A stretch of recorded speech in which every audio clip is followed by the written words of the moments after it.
Roland Martin is someone who is a national thought leader in the African American community, and we are proud to have him with us today. He actually told me something that I had never heard from a speaker before. Last night, he told me that this speech would be so good that I would get a raise at the end of it. So all those people that you saw that stood and said they were with the board of directors of the Urban League that act like they don't hear me right now, will not be giving me that raise that he mentioned. But we will be commending the fact that we are proud of the fact that he is here with us because he is someone that we know has been a leader in so many ways in terms of making sure that the voice of the voiceless is heard in the media and that we make sure that we have the right and just information in the press. Mr. Martin has interviewed U.S. presidents, top athletes, spent 6 years as a contributor for CNN, and written 3 books detailing the perspectives of African American men, faith, and his famous interview with former President Barack Obama. Roland Martin is also a 4-time NAACP Image Award winner and has been recognized with the Peabody Award, a President's Award from the National Association of Black Journalists, and has been 4 times named to Ebony Magazine's 100 Most Influential African Americans in the United States. According to National Urban League President Mark Morial, Roland Martin reaches more African Americans daily than anyone else in this country with his Roland Martin Unfiltered. Over the past year, Martin's streaming platform has had over 100 million views and 435 million minutes consumed across the social media networks of Facebook, Instagram, Twitter, and YouTube. Ladies and gentlemen, please stand to your feet and give Roland Martin the St. Louis welcome that he deserves.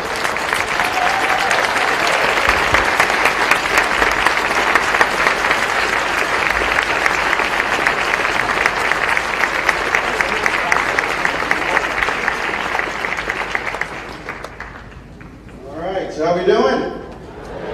Good?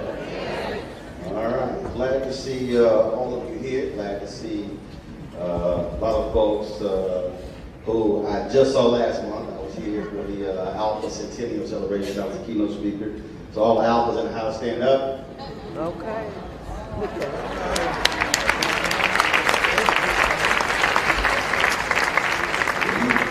If you couldn't get in the Alpha and you get to be in some other fraternity, you don't get a shout out.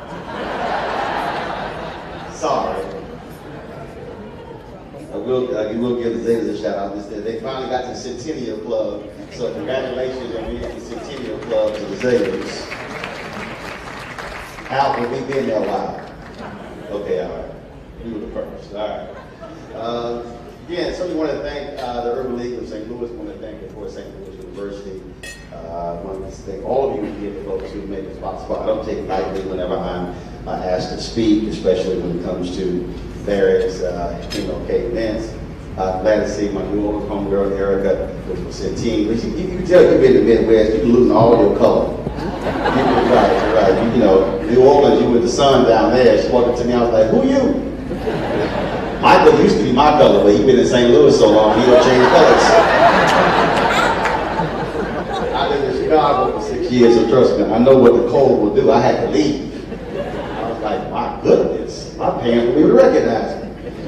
But it's good to be here, and I do want to share a few words. But first, let me go ahead and say up front, there are some folk who are going to be a little uncomfortable. It's okay, you'll be all right. I tell folks all the time, if you desire to be comfortable, you should invite my wife to speak. She's an ordained minister, she can pray with you, lay hands on you, make you feel good. God has given her this wonderful, comforting spirit. He didn't give that to me. God gave me the spirit of discomfort. My job is to make folk uncomfortable. You watch me on television, the people I'm debating are often uncomfortable. Some folk don't come back because they're uncomfortable. But the reality is that's also the kind of person Reverend Dr. Martin Luther King Jr. was. See, I think what has happened is we have made a grave mistake in this country in that what we have done is we have completely stripped Dr. King of who he was and his radical nature. And we have created this civil rights, I often say this civil rights mascot or civil rights bobblehead, where we pull out every single year and say, oh my goodness, he loved everybody, he wanted everybody to get along, and everything is all well. You got folks who are Republicans and Democrats and others who post images of Dr. King on their Instagram pages and on Twitter. They talk about how they were so inspired by him. You have Republicans who go with Congressman John Lewis down to Selma every single year, making the trek down there with nothing more than a glorified field trip, because you can't go with John Lewis to Selma and talk about how great it was that you come back to Washington, D.C. and refuse to vote for the Voting Rights Act, and support a party that's engaged in voter suppression. So excuse me on these days where I get a little tired of those of us who use these events as Negro check-off events. See, the reason I'm saying all of that is because the fundamental problem that we have is we have reduced Dr. King to two speeches. It is as if he gave the I Have a Dream speech on August 28, 1963, and then on April 3rd, 1968, he gave his mountaintop speech. And it is as if he did nothing else between those 5 years and nothing else prior to the March on Washington. And that is a disgrace when we do that, because what we have done is strip the radical nature of who he was and what he was fighting for. This is someone who was fighting for not just civil rights, but the economic freedom of African Americans. And if we remove that from who he was, we have removed the essence of who he was.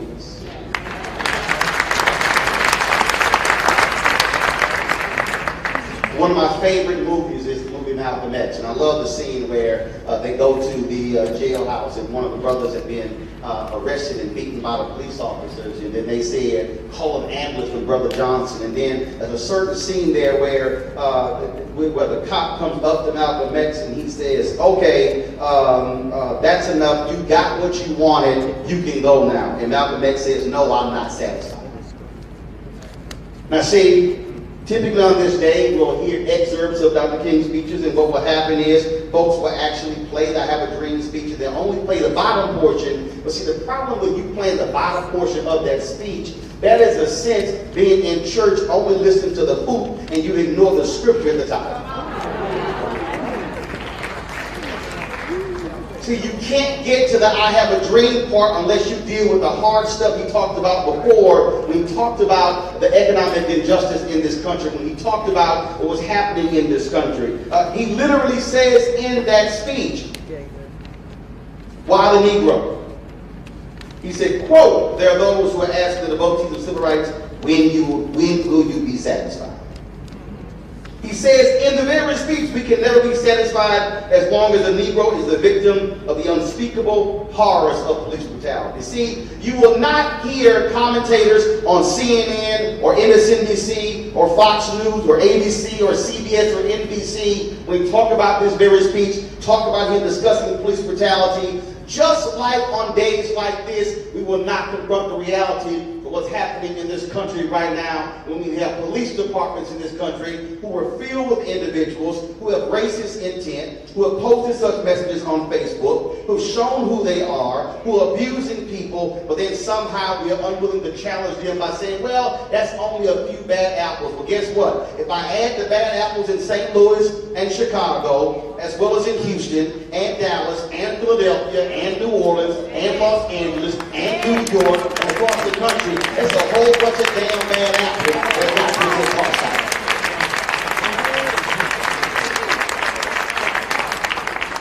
See, I'm not interested in the folks just coming to this breakfast to take take a photo to say I was here. The question is, if you are in law enforcement, are you willing to leave this banquet, leave this gala, and transform your police departments and transform the sheriff's office and say we want people on our forces who have respect for folks who are citizens? So when we say protect and serve, that means protect and serve residents, not protect and serve cops.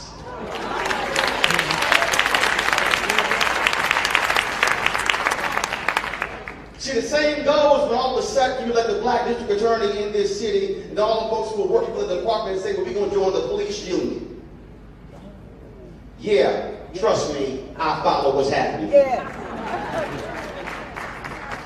When you have a man, Lamar Johnson, who is sitting in a prison, and you have a DA who said he is innocent, yet you have the Attorney General of this state fighting a sister to release that brother, there should be folks in St. Louis marching the same way they're marching in Hong Kong, saying if one black man is in jail who is innocent, that means all of us should care enough to stand up and say something. What is happening to Kim Gardner and Wesley Bell here is happening to Marilyn Mosby in Baltimore, and Aaron Ayala in Florida, and Kim Foxx in Chicago. You had the President of the United States and his Attorney General literally put a bullseye on the back of progressive black and white district attorneys by saying they are going to be the reason why crime increases. When the Attorney General in Pennsylvania is targeting Larry Krasner because he dared to come in and be a progressive district attorney. We're seeing this happen, so all of a sudden, with our power and our votes, we're putting folks in the DA's office who have compassion for people, who are not putting people in jail who have weed offenses. Because when you got largely white America making billions off weed, you still should not have people in prison who are put in prison because of killing brought out for their life.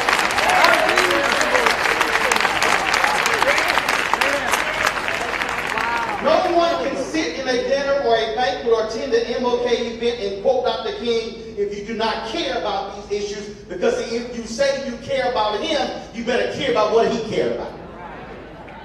And see, that's the problem that we have done in this country. We have completely stripped away who he was, what he was about, what he was fighting for, and we want to celebrate this mythical figure as if there was nothing of substance that was underneath him. He was a man more than giving speeches. When you look at the challenge that he gave to black preachers. See, everybody understands, talk about how they created the Progressive National Baptist Convention, yet we forget they were kicked out of the National Baptist Convention USA. We forget that there was a floor fight at the National Baptist Convention USA where a preacher from Detroit fell off the rostrum, hit his head, and later died. Yes, there was a man who died as a result of them trying to get the National Baptist Convention USA to stand up and use their power to fight for civil rights. And after he was killed, the very leader of the National Baptist Convention USA, when they renamed the street MLK Drive, he switched the address of his church to a side street because he did not want his street address to be on MLK Drive. Why am I saying that? Because here we are in 2020 and we have far too many people of the cloth, whether they are Baptist or Catholic, whether they are Methodist, who spend more time preaching on Sunday and ignoring what's happening in folks' everyday lives come Monday through Saturday. I dare say, don't you dare quote Dr. King if you're unwilling to live like Dr. King.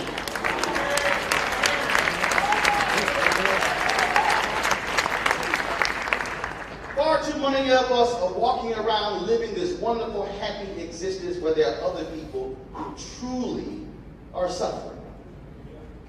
Reverend Dr. William Barber and others, repairs of the breach, are leading the Poor People's Campaign. And they've been going all around the country for the last several years, mobilizing poor white people and black people and Latinos, and they've been going to Idaho and Kansas, the hills in North Carolina, and West Virginia. The folks have been disenfranchised, challenging political candidates to also stand up. And too many people have been unwilling to deal with that, confront that. But see, again, you cannot talk about Dr. King and divorce the Poor People's Campaign, which is what he was working on and fighting for when he was assassinated in Memphis. You cannot ignore the fact that when he was killed fighting for sanitation workers. 1,100 black men who went on strike in February of 1968. It was Dr. James Lawson who called him to Memphis to stay with those sanitation workers. He was a man who was killed fighting for people who picked up trash. Yet in cities all across the country, too many of us are ignoring people who either pick up trash or who are living in trash. Too many of us, when it comes to public policy, are more inclined to give tax breaks to rich corporations as opposed to say, how are you helping those who are in need? That has to be something that we have to confront as a country. So it's not important for us to solely talk about how great he was and have events and praise his name if we don't have the same fervor when it comes to what were the issues he was talking about. This is someone who was unwilling just to play games. 1967, he writes his book, Chaos of Community. Where do we go from here? Worst selling book out of the books he wrote. In fact, the book was not even published until 10 years after when it came out, but after he was assassinated, it was not published for another 10 years. Yet if anyone has actually read that book, every person in here, I would dare say, if you have a library at your home, that should be one of the 5 books that is on your shelf. Because he lays out in this book exactly what we have dealt with as a nation since the assassination to present day. Spells it out completely, but is unwilling to just criticize white America. Also, he is challenging African Americans. He said it didn't cost America much to allow us to be able to go to hotels. It didn't cost America much to allow us to be able to swim in swimming pools. But the question is, will America now write that much larger check to right the wrongs of the past? That was what he actually said. You don't believe me? Fine. Get your own copy and you can read it for yourself. See, that's the king we don't want to deal with. That's the king that we don't want to actually hear from. This is someone who said, quote, the practical cost of change for the nation up to this point has been cheap. The limited reforms have been obtained at bargain rates. There are no expenses and no taxes are required for Negroes to share lunch counters, libraries, parks, hotels, and other facilities with whites. Even the psychological adjustment is far from formidable. Having exaggerated the emotional difficulties for decades when demands for new conduct became inescapable, white Southerners may have trembled under the strain, but they did not collapse.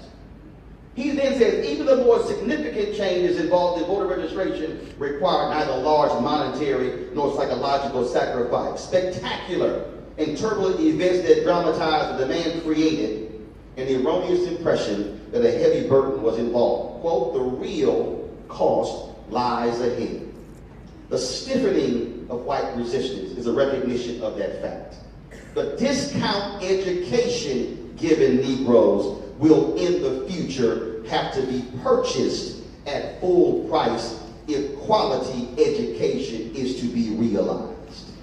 Jobs are harder and costlier to create than voting rolls. The eradication of slums housing millions is complex far beyond integrating buses and lunch counters. Here is King talking in 1967 about what we're still dealing with today in 2020, where we have an unequal education system. When we saw African Americans begin to rise in cities, whites begin to flee, white flight took place, resources with them, and we're still contending with a property tax base that's based upon where you live and the cost of those homes, and also based upon how much resources are going to those schools. Yet we have folks who say, no, but we're all equal, we're all on the same page.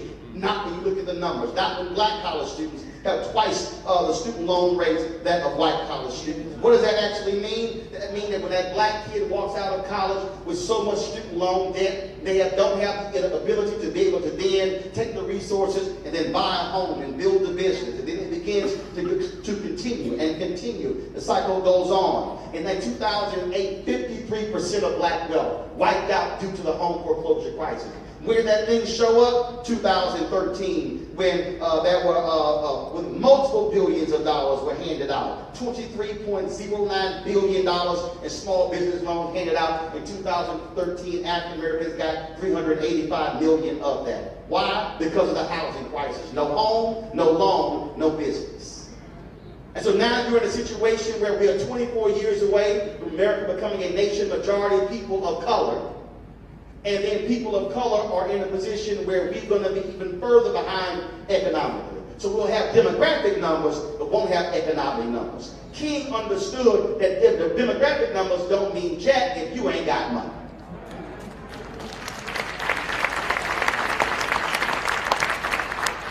So the challenge is not for us to have wonderful events and corporations buying tables. No, the challenge is whether or not you will have corporations in 2020 who are going to understand that there must be economic inclusion, there must be economic freedom. How are we creating and building more businesses and allowing them to be able to sustain themselves and be able to hire people? That is the real question. When you have 2.6 million black-owned businesses in the United States and 2.5 million only have one employee doing an average revenue of $54,000, that is fundamentally a problem.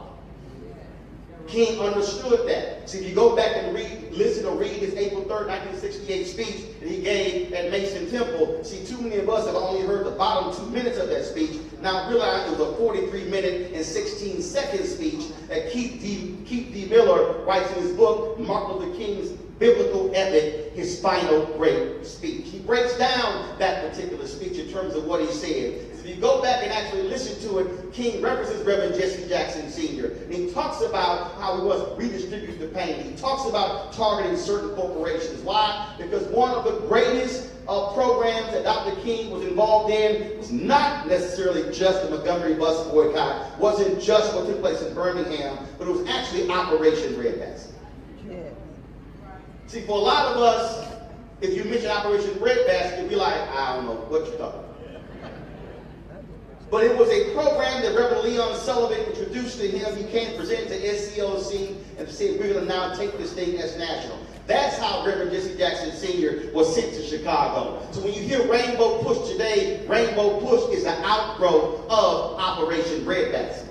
That's how they use the power of churches and the pulpits to push corporations, not just to hire black people, not only in senior management jobs, but also to put money in black-owned banks. See, Dr. King understood you can't just say, give somebody a job if you also can't be able to fund your own institutions. And so when they met with the corporations, they met with them and they challenged them on your numbers. They began to do MOUs with them. They began to say, no, we must be much bigger and broader than this. And so if you listen to his speech in the 67, he gave in August to SCLC, talking about the campaigns, how they challenged seal test milk, how they challenged the companies in Cleveland. That's how they were able to achieve the economic gains because of Operation Breadbasket. And of course, Martin Depp was one of the pastors in Chicago, has a phenomenal book on that, and it's called Operation Breadbasket, An Untold Story of Civil Rights in Chicago, 1966 to 1971. And in this book, Depp tells this wonderful story. Well, the SCLC could not meet their payroll, and Dr. King said to Reverend Jackson, you know what, we need to go meet with some folks in Chicago to see if we can get a loan from one of the black banks. And so he came to Chicago, and Reverend Jackson said, well, Doc, before we go to the bank, we need to go to this house and meet with some brothers. And King was very impatient. No, Jesse, we don't need to do this. No, Doc, trust me. So they walk into this house in Chicago. There are about 9 or 10 black businessmen. And as they greet each other, they shake hands and all those different things. They hand Dr. King an envelope. And in that envelope was in excess of $50,000 that took care of the payroll of SCLC and beyond. Dr. King began to cry at that very moment. Now, don't clap yet, because here's the piece. What if it was not for Operation Breadbasket, those black-owned businesses could not have gotten their products on the store shelves in Chicago. It wasn't for those black-owned businesses for Operation Breadbasket, they could not have been able to have the loans, the dollars placed in their banks, and then be able to hand out loans. So really what those black-owned businesses were doing, they were actually investing back into the movement that created the riches for them. And let me bring this thing present day. And some of y'all sitting in this room, you are beneficiaries of the Urban League. Some of y'all sitting in this room, you are beneficiaries of the NAACP. Some of you in this room have businesses, and you have benefited from black folks. The question is, what is your return on investment? Are you giving a check back? Are you being able to deliver back? See, I went to Operation Rainbow Push when I was in Chicago. I saw John Rogers showing up every Saturday with his check, Ariel Capital Management, because he understood he had to give back. Too many of us today have benefited from the work of the elders, and too many of us have not given a check back. If you are going to benefit from a movement, damn it, you better fund the movement in return.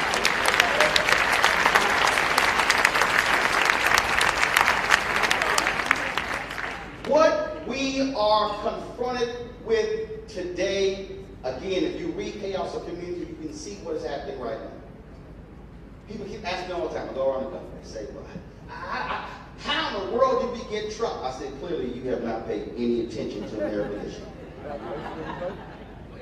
Because in American history, anytime you have seen advance of African Americans, you've always seen an immediate white backlash. That's right. Coming out of slavery, Reconstruction period, last some 10 to 12 years. 1876, there was an election. There was a great compromise in 1877. The southern states said, hey, we need y'all to pull the last remaining troops out of the last 3 southern states. Don't worry about it. We're going to leave the free folks alone. We'll just go ahead and do it. Republicans wanted the presidency, so they went ahead and cut the deal. Rutherford B. Hayes became president, and what's the first thing they did? They pulled those troops out of the last 3 southern capitals. The white Democrats came in, took them over, and immediately instituted Jim Crow. And so as a result, the 1877 compromise led to that 92-year period where black folks were essentially enslaved without shackles. That was a period, Reconstruction period arguably is the greatest period in American history. The 13th, 14th, 15th Amendment all came through the Reconstruction period. The Civil Rights Laws, 1860 and 1875, came through that. But what happened after that? This is where the courts come in. You had the courts that invalidated those Civil Rights Laws. And not only that, the Supreme Court ruled that Congress could not even pass any laws to outlaw segregation. That's how Jim Crow was able to continue. You do not have a new civil rights law until 1957. All of those years. That's why courts matter. Why am I saying that? Put a pin in that. Because what you're seeing right now take place in Washington, D.C. Mitch McConnell, Democrats have passed more than 400 bills in the House. Mitch McConnell don't give a damn. He's not taking up any one of those bills. All he is focused on is putting on largely white men, right wing, on the federal bench so they can be there for the next 40 to 50 years. Why? They see the train that's coming down the track. The Republican Party today is not a party that is involved with black people, Latinos, and women. It's largely a party of white men. And they're saying we're going to hold on to power as long as we can. You don't believe me? Pull a video. When he was on Sean Hannity's show, he said, we are looking at appointing as many young men and women as possible. I don't know why he said women, because almost 90% of the federal judges they appointed have been white men. Not a single African American, only one Latinx person. You may say, well, what's the big deal with that? Well, here's why. If Donald Trump gets 4 more years, by the end of his 4-year period, he likely will have appointed half of all federal judges to the bench. What does that mean? That means that if Congress or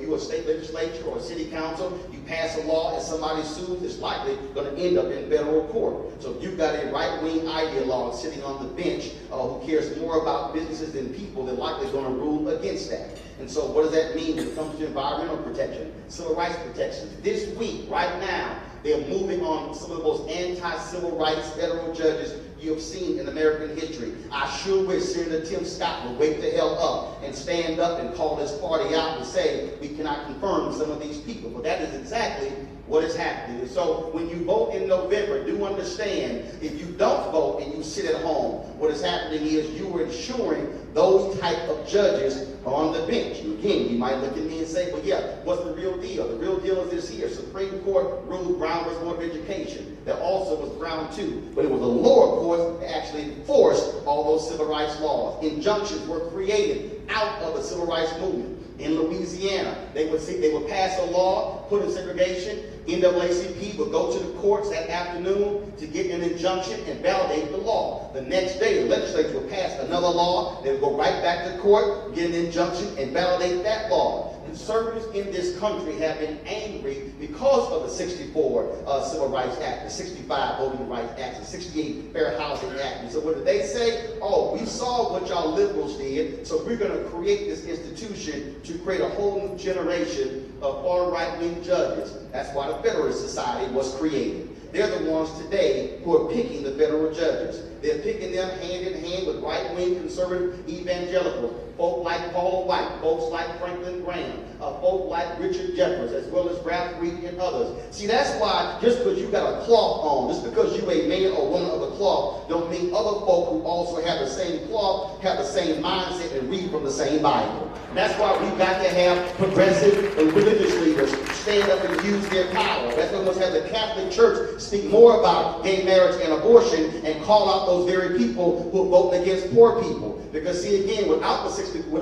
religious people, you wouldn't have the 64 Civil Rights Act or 65 Voting Rights Act, because it was President Johnson who 6 religious people literally told folk, go meet the rabbi at the plane when he lands. Go meet your pastors. What I'm saying is that what we have to recognize is that you have a political party in this country. Let me be real clear. I ain't Democrat, ain't Republican, I'm black. But what I do understand, I understand which party does not want me to vote. I do understand which party is putting in place voter suppression. I understand which party is opposing civil rights. And so what you have happening in this country is a party that loves to sit here and post photos of Dr. King, but literally vote against everything that he was talking about. And too many of us are quiet. Too many of us don't want to challenge our kinfolk when we at certain places. Too many of us want to go to Thanksgiving dinner, and Christmas dinner, and graduation, and say, I don't want no drama. I don't want to get into any arguments. No, I'm sorry. Sometimes we got to have some difficult conversations with some people. And so we need white folks talking to white folks. We need black folks talking to black folks. On the job as well. And say, yeah, I know we say, well, no, I don't want to make somebody uncomfortable. But when you have folks who literally are trying to change the course of this nation, and we see what is happening, it requires people today to rise up and do more than just send out a damn tweet.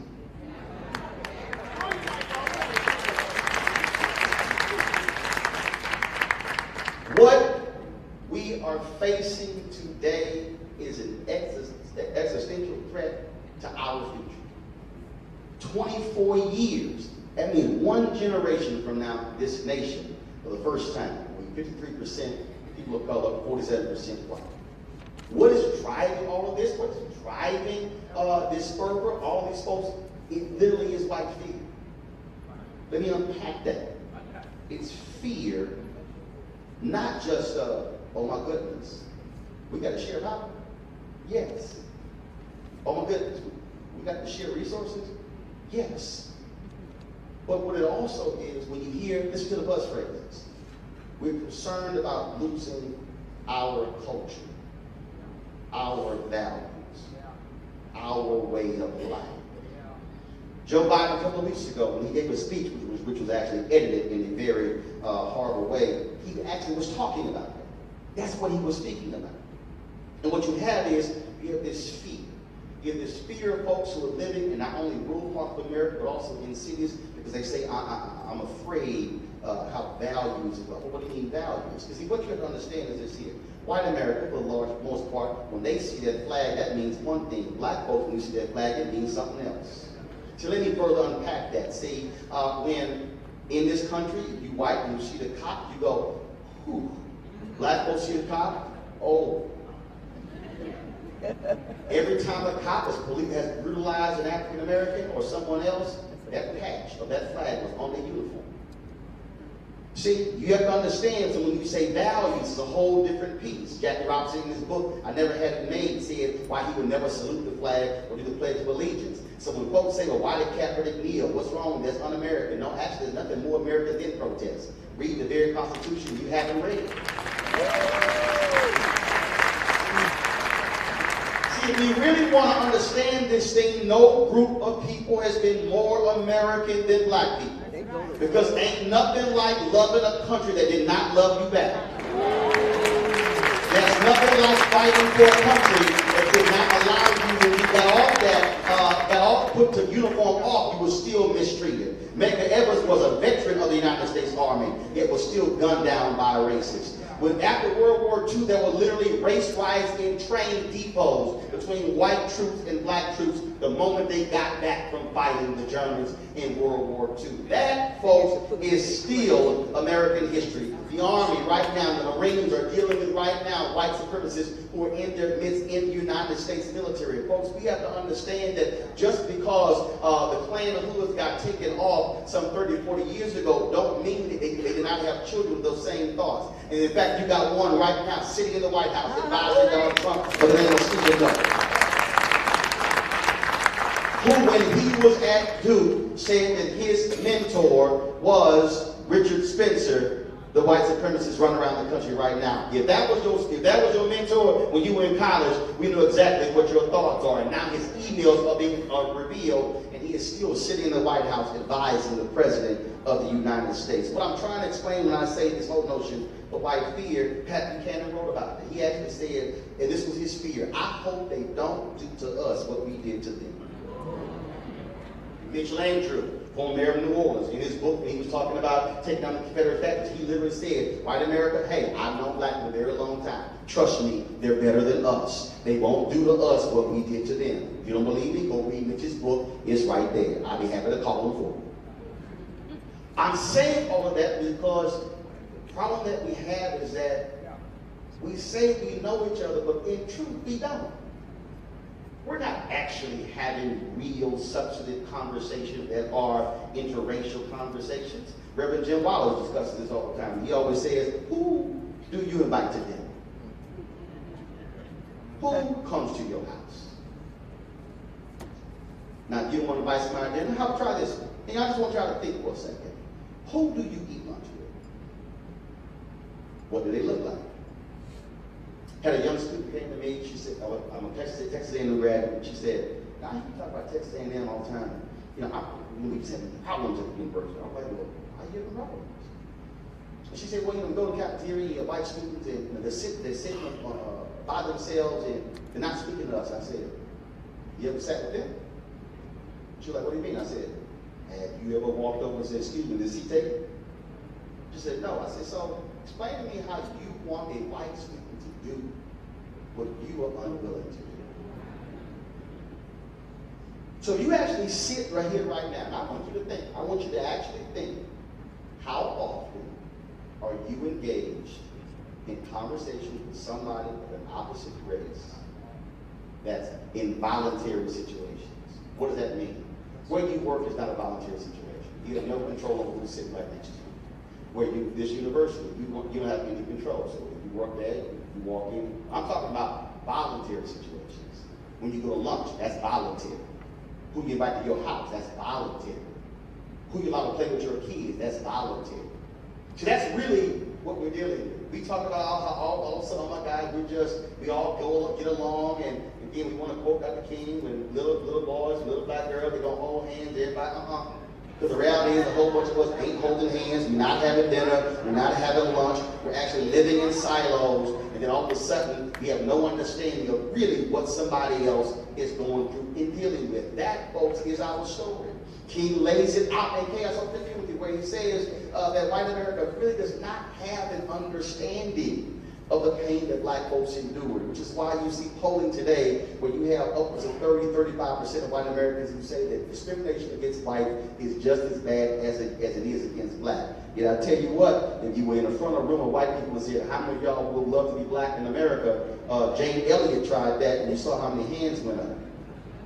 Chris Rock said it. He said, ain't a white man in America will trade places with me, and I'm rich.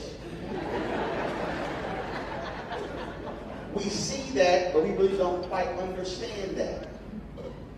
We have to confront this whole idea of white fear, because that is what's driving this whole immigration debate. Because now you have upwards of 17 states in America where the annual white death rate is higher than the white birth rate.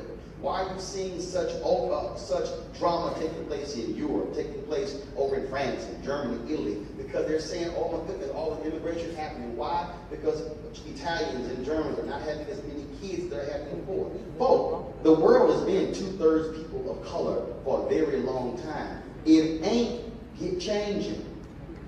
7 of the 10 fastest growing economies right now in the world are African nations. Right now. This is what is happening. So what should we be doing? What we should be doing is not playing games when it comes to what is going on. We should be thinking the same way King was. Again, if you read Chaos of Community, you will swear he wrote it last month. Every single one person in this room has to be focused not just on what our lives are going to be like for the next 4, 5, or 10 years, but every decision and action you take today has a direct impact on the next generation. What you should be asking yourself is, when they have this event in 24 years and in 30 years, are they going to be talking about what our ancestors did in the 50s and 60s, or would they be talking about what black folks and white folks and Latinos and Asians did in St. Louis in 2020, in 2021, in 2022? Are you willing to begin to write a different chapter in our history, or are we only going to be looking back at what they did and then say that we don't really have anything to do? So that's really what our challenge is. If you are a politician today, you should be looking at what Maynard Jackson did and how he used the power of the political office to change the economic condition of that city, which means the reason why Atlanta is the city it is today is because what Maynard Jackson did in 1973 when he took over and black folks were getting 0.0012% of all city contracts. You look at what folks did and how corporate leaders, when Dr. King won the Nobel Peace Prize and the white business leaders in Atlanta said we will not do anything for that end grade. It was the CEO of Coca-Cola who said, first of all, Atlanta will recognize its native son, and here's the deal. If you do not support me in this, I will move Coca-Cola out of Atlanta. Every damn white civic leader in Atlanta showed the hell up at that event, and they all bought tickets. That was called corporate leadership.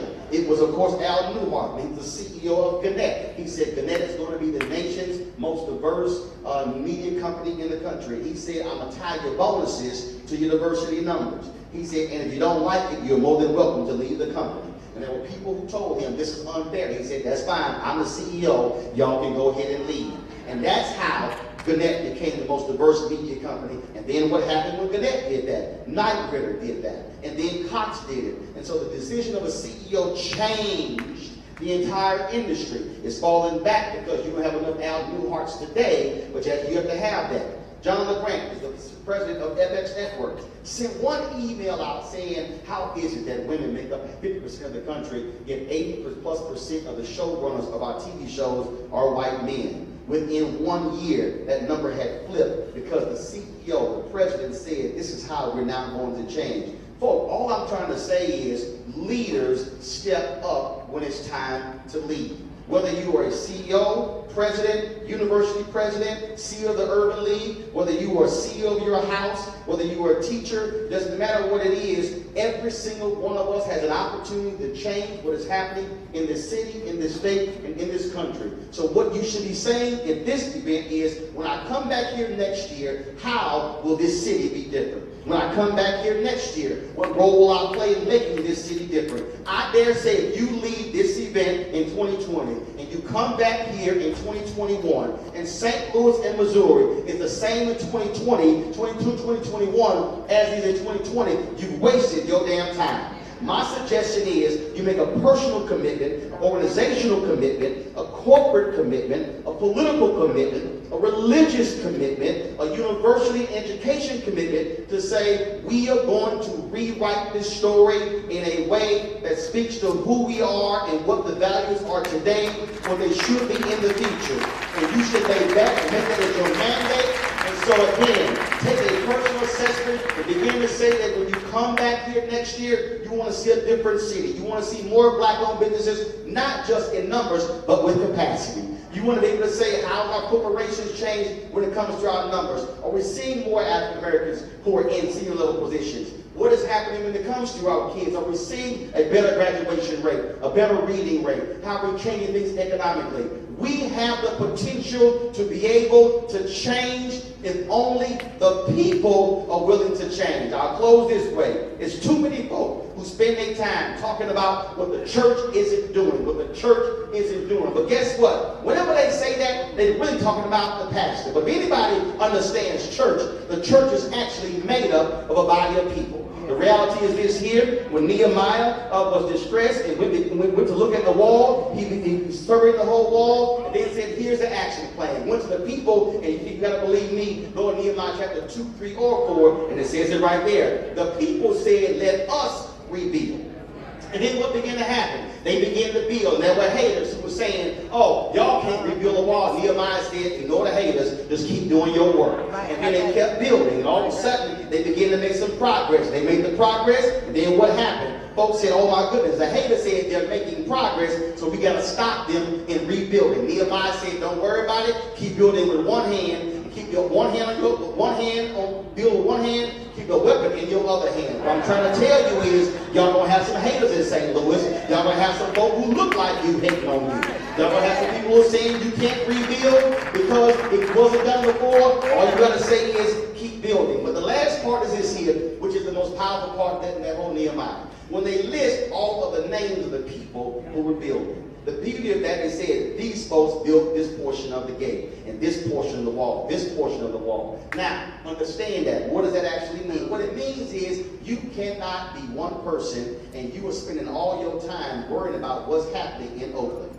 You got to build St. Louis. Not only that, even within St. Louis, there's only a portion of the wall that you can build. So if you are in education, build in education. If you're in media, build in media. If you're in healthcare, build in healthcare. If you're in any area, just rebuild the portion of your wall. You rebuild your part, they rebuild their part, they rebuild their part, they rebuild their part. That's how the wall gets built. You have the opportunity, the potential, the power, the dynamic attitude, the resources to do it. The question is, do you have the intestinal fortitude and the commitment to actually do it? There are more people who are sitting in this room in any room where they began something in the civil rights movement.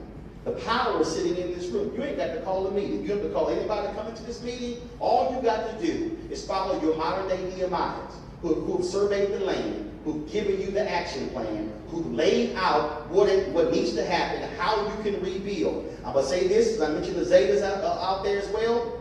And I'll go ahead and be like a preacher, say one more point. Go back and read out the King's book. He said there are 4 institutions that are primarily responsible who can rebuild the black community. He said the church, the black press, professional organizations, as well as fraternities and sororities. Professional organizations, he meant the National Urban League, NAACP. He was saying that too many of us are caught up in our own little internal drama and not reaching out to people. He said the black press, you got to be more militant. He said fraternities and sororities, you got people to do more than be cared about just your own stuff. I dare say this here to my black Greeks in Divine Nine. There's no way in the world any politician in this city, when they see black and gold coming, they should not begin to shudder. Yeah. They should not. When they see pink and green coming, they should be able to say, oh, that comes the women in pink and green. When they see women in red and white, they should be able to say, okay, that comes those Delta. What I'm trying to say is, we got collective power, but the question is, how many of us are using it? I'm not interested in us walking around talking about how great we are. If there are black folks and people in this city who have no idea when they see black and gold what that even means.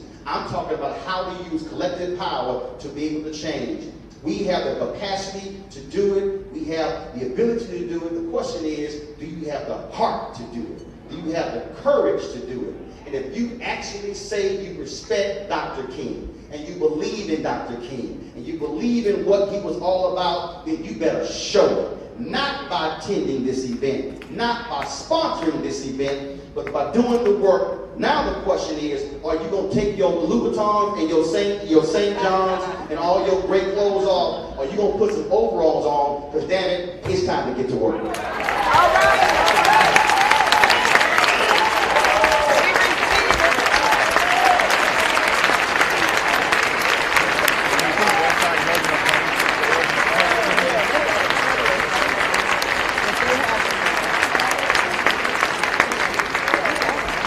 So much, Roland.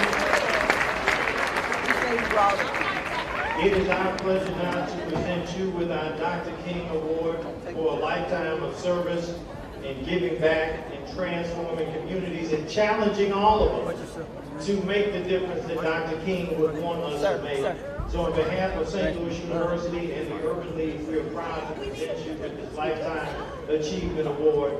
Give him another round of applause.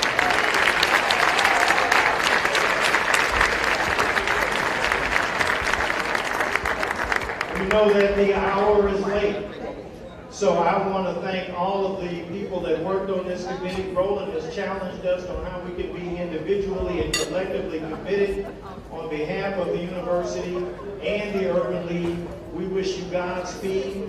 We look forward to coming back and talking about what we have achieved in this next year, how we have made that difference, and how we have transformed St. Louis. God bless you and thank you.